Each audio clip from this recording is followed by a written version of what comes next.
Let's face it, there is no such thing as perfection when it comes to humans. We make mistakes.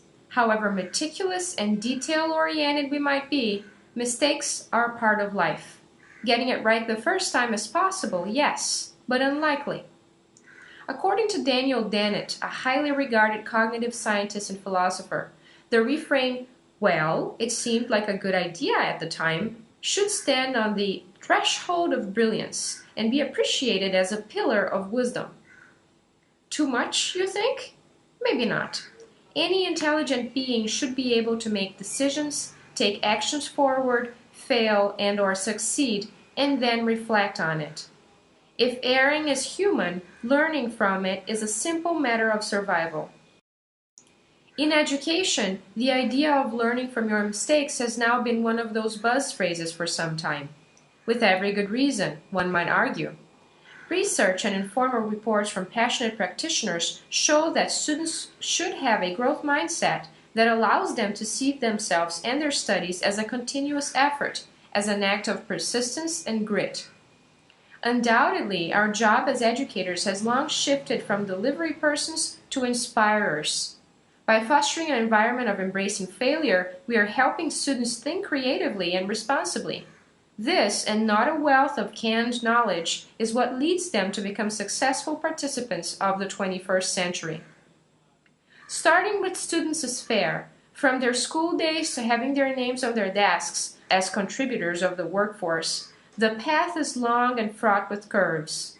But what about the managerial sphere? How can leaders embrace a culture of accepting their mistakes and following a growth mindset? Here are some suggestions.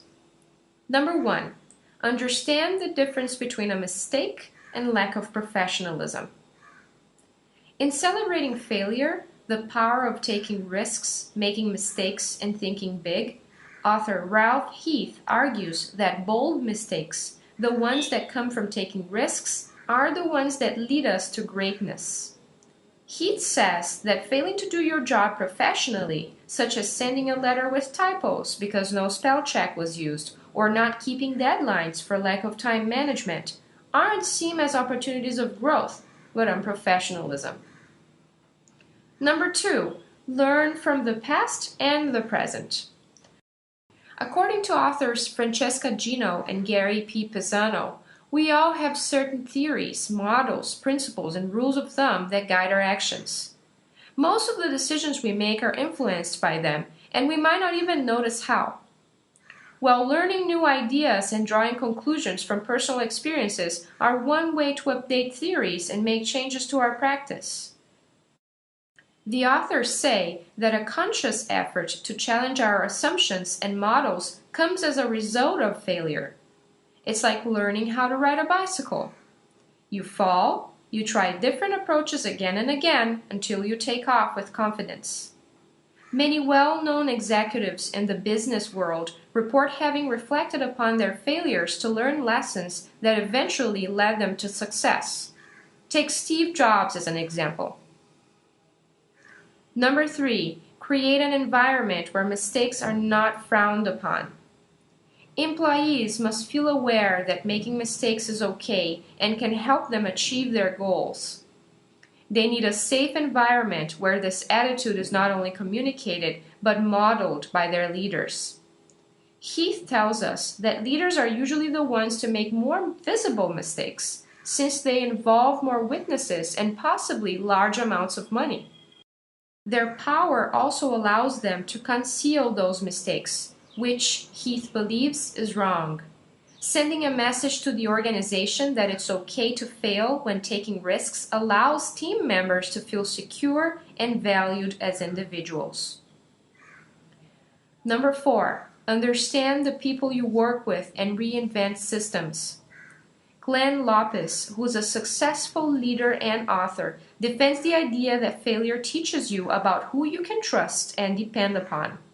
He discusses the value of rethinking the systems that are currently in place in order to recover from failed experiences. One strategy is to develop your people. Delegating with confidence and an understanding and acceptance of their mistakes can lead to a more united and stronger team. And more, Designing new best practices and models can help businesses acquire relationships and become more innovative. Number 5, build resilience. Professor and author Sidney Finkelstein describes resilience as the secret sauce that separates the highest achievers from the mass of people who are perfectly capable but not exceptional. Just like Gino and Pisano, Finkelstein discusses how overconfidence can lead to failure. His prescription? Being humble and open-minded. It is the best way to improve results, take risks, and embrace the new.